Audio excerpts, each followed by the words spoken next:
Então, Joel, eu queria que você começasse a falar assim, qual que foi a sua primeira lembrança afetiva assim de um filme?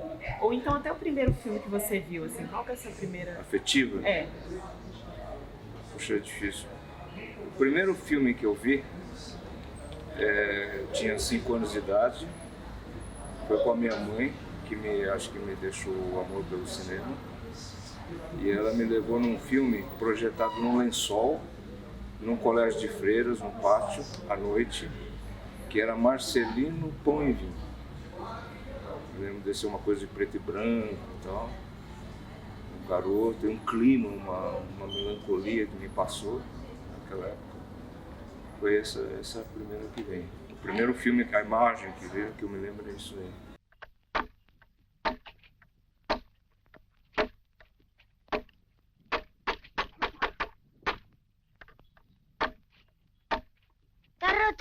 Sí, pero la arreglamos enseguida.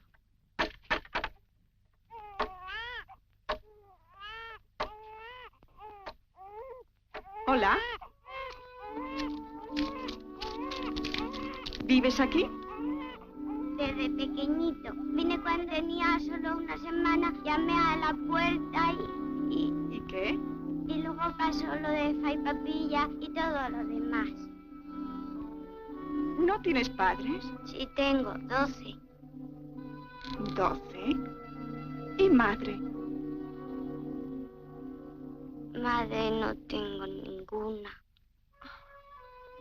¿Tú eres madre? Sí, tengo 2 niños. El mayor es como tú. ¡Manuel! ¡Manuel! ¡Manuel! ¡Ya voy! Es Fay Papilla, ¿sabes? Adiós. Eres muy guapa. E depois disso, como é que começou essa sua relação assim, com a imagem, com o cinema? Assim? Sempre, né? Desde então, sempre, porque eu morava no interior, né? Que é Ourinhos. Você tinha no começo um cinema só, depois 2. E naquela época você tinha sempre as matinês, as matinais, né? De domingo e as sessões noturnas.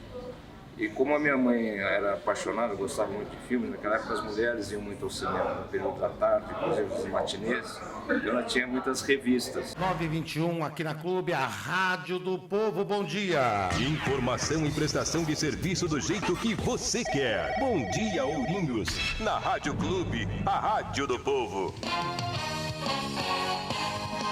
A Rádio do Povo. Clube Serviço à Utilidade Pública no ar pelo 33222986 e o 33221119. Nós temos aqui para vender um filhote de calopsita com a Ana, 33254669. A Ângela encontrou um pincher preto com coleira, uma coleirinha vermelha e uma corrente. Ela encontrou no Jardim Oriental. Desapareceu uma cachorrinha Poodle Toy branca, atende pelo nome de Mel. Ela desapareceu do Jardim das Paineiras. Desapareceu um vira-latazinho aqui, marronzinha, né? Pelo nome de Lilica, desapareceu do Jardim São Silvestre. Se você tiver qualquer informação, é uma vira-latazinha, mas ela é de estimação. Ia sempre ao cinema, era um programa assim, ficava contando as horas. Foi também a primeira vez que eu pude sair à noite para acompanhar, foi para ver um filme. A minha mãe pediu autorização para o meu pai, né, para ver o filme, que era o Vigilante Rodoviário, né? E aí eu lembro que o Carlos Miranda foi vestido com o figurino, com o cachorro louco, fizeram um desfile assim no cinema. E sempre eu cresci com aquilo. Só mais tarde que eu fui entender que aquilo podia ser feito, né? Que era feito por alguém. Vamos, Gasolina, vamos! Pule aqui! Eu não posso perder tempo! Vamos, Gasolina, pule aqui! Vamos, vamos! Senão eu te bato com essa varinha, hein? Vamos, Gasolina!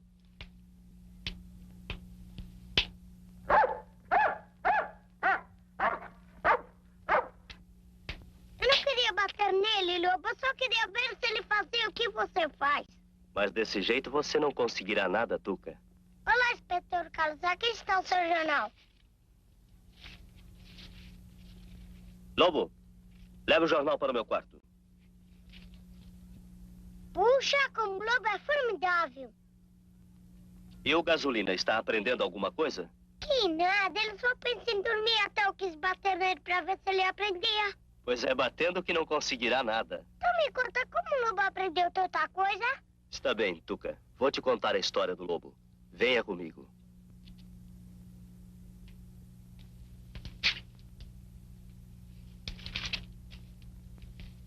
Tuca, antes de começarmos a nossa história, lembre-se, para você ensinar qualquer coisa ao Gasolina, você primeiro terá que ter muita paciência. Mas com isso eu aprendia muito. Eu lembro que a minha avó, né, quando ela ia para lá, ela me levava para ver os filmes japoneses. Você vê como é que era fértil, né? Era muito rico o cinema. Você tinha filme sueco, filme japonês, filme italiano, né?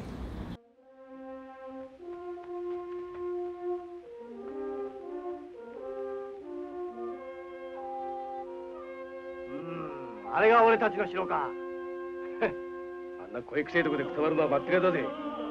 貴様に守ってくれとは言っておらん。おーい！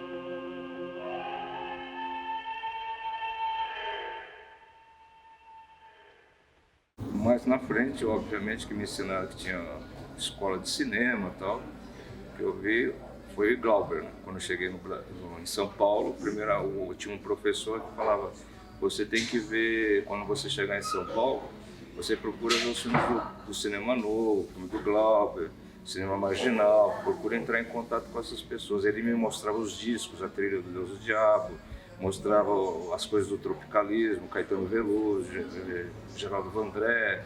Ele falava: ó, isso aqui é o Caetano, isso aqui é o Chico Buarque. E procura ver, e quando eu vi o Deus e o Diabo, eu fiquei muito impactado. Aí, antes disso, mas eu fiquei muito impactado assim, com aquilo, e falei: se tem alguém que faça isso aí, então eu não estou tão sozinho, de um ser no mundo, né? Se tem alguém que fez isso aí, então nós não estamos tão sozinhos, assim, eu não me sinto mais tão só. Eu lembro que foi essa sensação muito forte, com o Deus e o Diabo na Terra do Sol, e o Terra em Transe me tomou. Tô cumprindo minha promessa, Padinho Cício! Não deixa o pobre morrer de fome! Ah! Figo não vive no mato, meu compadre Lampião! Ah! É meu São Jorge, Rosa. Rosa. É meu São Jorge, Rosa. É meu São Jorge Paris Sebastião, Rosa. É meu São Jorge Paris Sebastião, Rosa. É meu São Jorge, Rosa. Eu sempre fui apaixonado pelo cinema brasileiro, principalmente. Sempre tive orgulho, né, das imagens. Quando eu falei: nossa, isso foi feito no nosso país, né? Que coisa maravilhosa. Né? Quando eu vi, sei lá, desde São Bernardo, falecido, né? Até o Nelson Pereira, Memórias do Cárcere, né? Falei, os filmes do Rosenberg, então eu falei: nossa, isso foi que grandeza, Bang Bang, né? Que coisa, foi feito no Brasil, eu tinha um orgulho. Hoje, as imagens que têm sido produzidas não dá vontade de ir ao cinema, não dá vontade de ver filme brasileiro, imagens fortes, se você não acredita. É uma vaidade, um vedetismo. De que cinema você acha que o Brasil precisa hoje? É mais uma coisa de que nasce de dentro para fora, que as pessoas sejam mais leais a si mesmas, aquilo que elas sentem de fato, e não preocupado em uma representação de uma imagem que está fora, sabe, delas e que é imposta. Esse cinema de pitching, de formatação, sabe? Eu acho que isso está acabando com o cinema. Outro dia eu estava vendo um filme brasileiro, não vou falar qual é, jovem, de uma geração nova. É uma coisa muito submissa, sabe? Muito, assim, fora aquele negócio de formatação de como deve ser um bom roteiro, né? Esse modelo de cinema americano, o cinema brasileiro como o sol de Hollywood, né? Que é uma coisa ainda mais vulgar, mas também o cinema europeu, sabe, uma coisa assim, porque até o que o Tarkovsky faz, que é uma coisa de dentro para fora, plano longo, plano não é o longo, é porque é o tempo de cada momento, e é onde acontece tudo, inclusive. Né? Isso virou uma formatação também, sabe?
Aí as pessoas falam, o Bresson.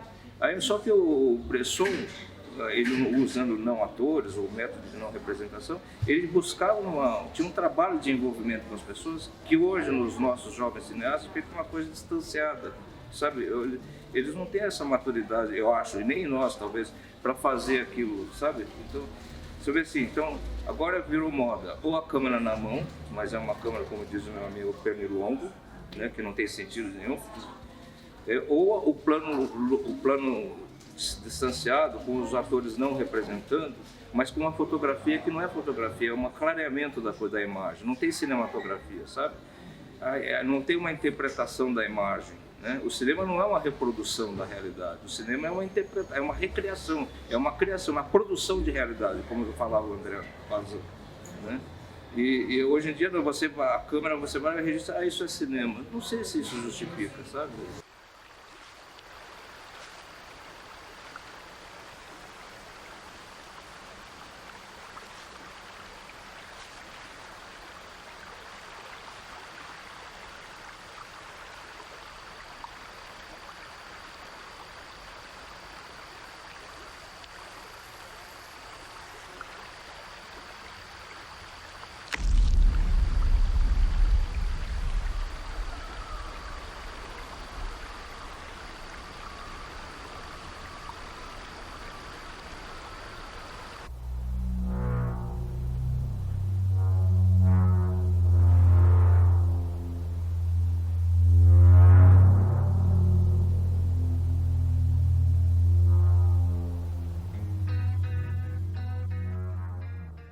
E aí você tem que fazer o projeto para atender os editais, de acordo com os regulamentos, o pitching lá, o tal tipo, você começa a fazer um projeto que chega um momento que não é mais um projeto que nasce de dentro para fora, é para atender uma demanda, uma ansiedade maníaca de um sistema perverso, que é esse sistema do pitch, não sei o quê, que é muito pernóstico, porque é um olhar muito super... Como é que certas pessoas se julgam no direito de dizer a todo mundo como deve de ser o projeto que nasceu do outro, entendeu? Essa é a maneira ideal de fazer o cinema.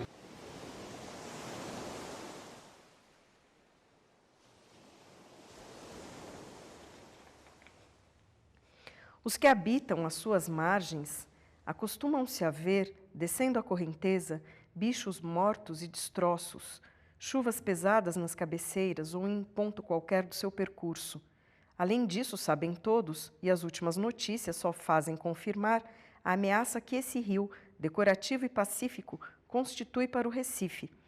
Nas cheias temporárias e cujas proporções avultaram no último decênio, de modo que as zonas seguras diminuem e crescem os danos, prevendo-se, inclusive, uma inundação que reduzirá a capital à lama.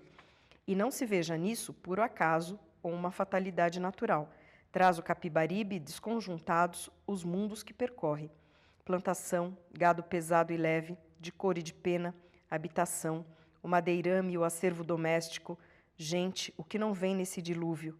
E pode mesmo engrossar as águas da cheia, anônimo, com suas baronesas e peixes, um açude solto. O açude vindo na cheia, de algum lugar na mata ou no agreste, chama-se Maria de França.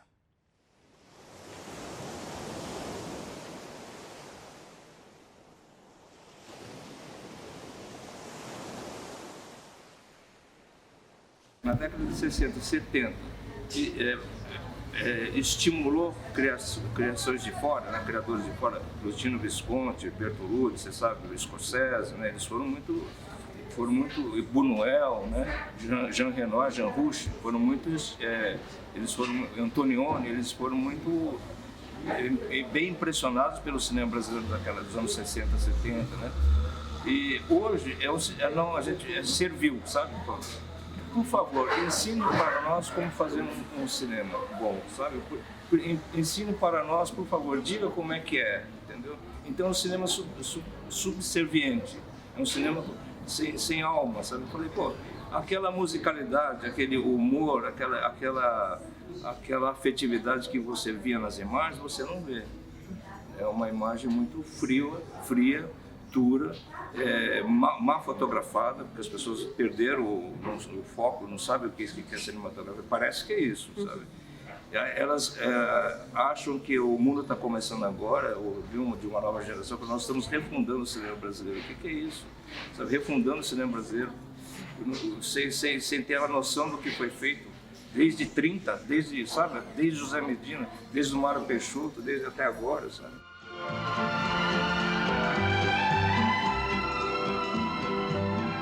Você me pergunta se eu fui ao cinema ultimamente.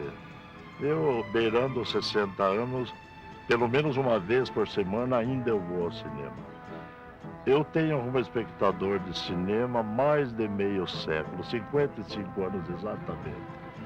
Eu comecei a ver filme aos 5 anos de idade, em 1934.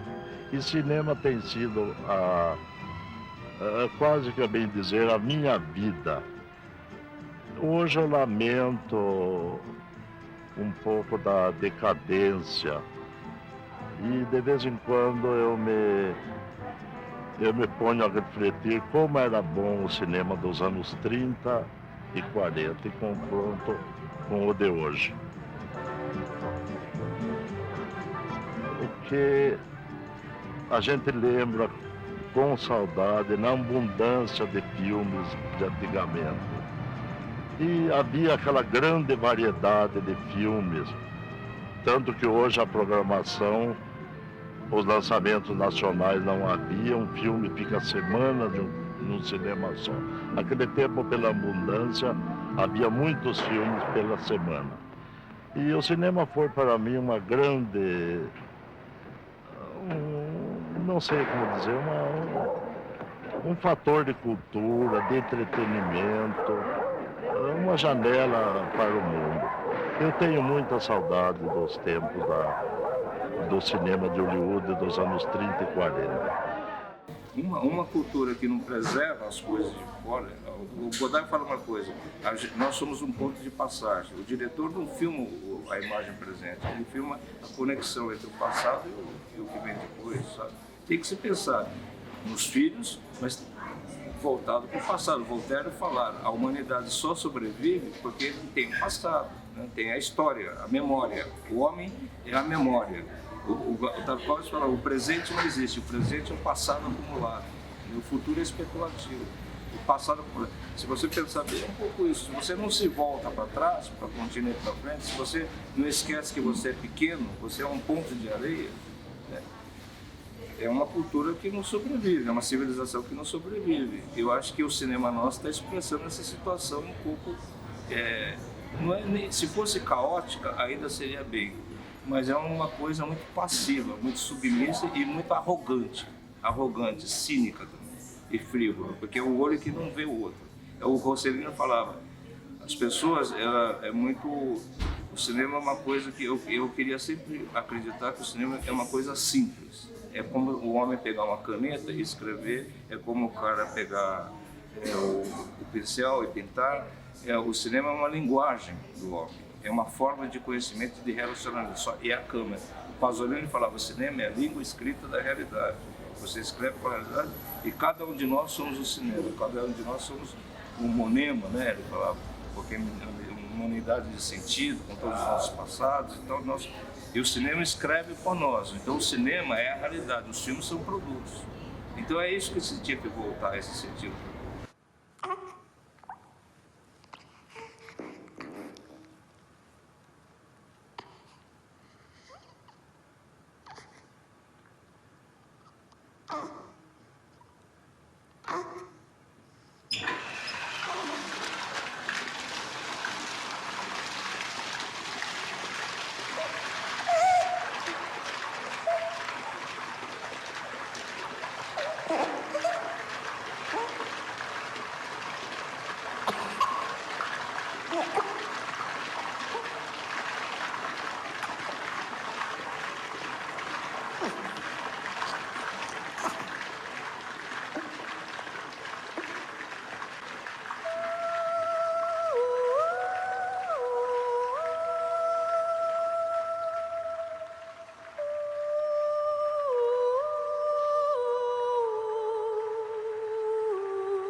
quando você monta muito um aparato, uma gramática, campo contra campo, plano geral, essa decupagem ridícula de papal, essa gramática analítica, então, você...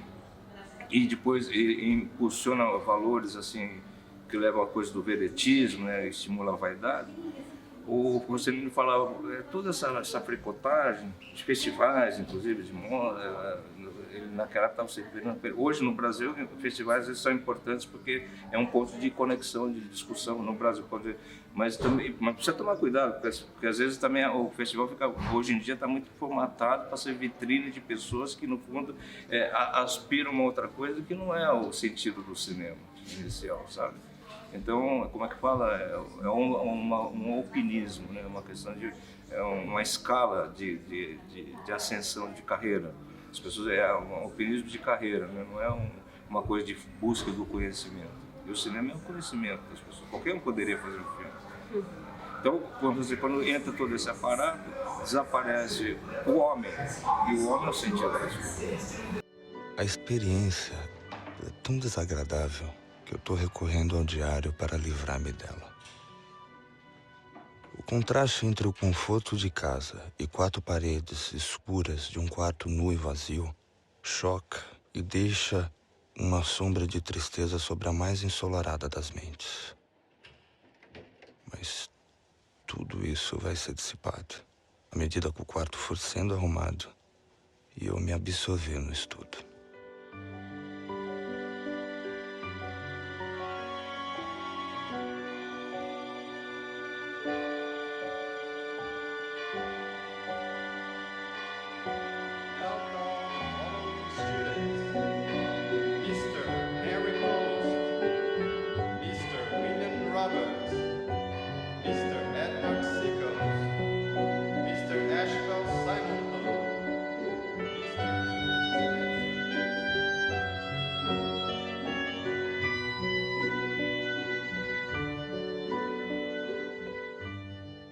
Tenho tentado decidir sobre o meu futuro.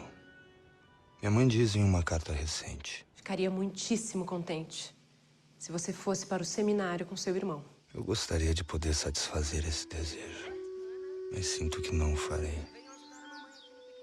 Eu não sinto também muito entusiasmo pelo direito, pois apesar de gostar do estudo da lei, parece-me difícil conciliar sucesso na carreira de advogado com honesta adesão à verdade e à justiça. A questão era duvidosa, e eu ficaria eternamente na dúvida se minha mãe não tivesse opinado firmemente para que eu ficasse. Eu gosto muito de estar no set, né? Eu gosto muito de conceber projetos com pessoas que são meio irmanadas, né? Eu gosto muito do cinema, de ator, tenho descoberto isso, né? Fiz os documentários, mas gosto muito de ator cada vez mais. Os poucos filmes que me é permitido fazer, mas eu trabalho com ensino também, né? Então, trabalhando com alunos e tal, eu gosto muito dessa convivência. Quando tem uma confluência de irmandade, assim, e você busca uma coisa em conjunto, onde o que importa é a imagem, a afetividade, superar as diferenças para chegar lá. Aí a magia do cinema, o sonho comum, o sonho coletivo, né?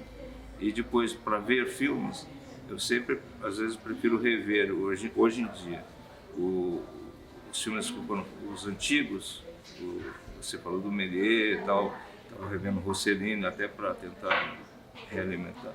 E aí o mesmo Tarkov, o Rosenberg, porque aí me volta um pouco o clima, a atmosfera perdida da magia. Mas pode ser, inclusive, filmes de Tarzan, assim, a magia. Você faz questão da coisa buscar a atmosfera primeira, que é da infância.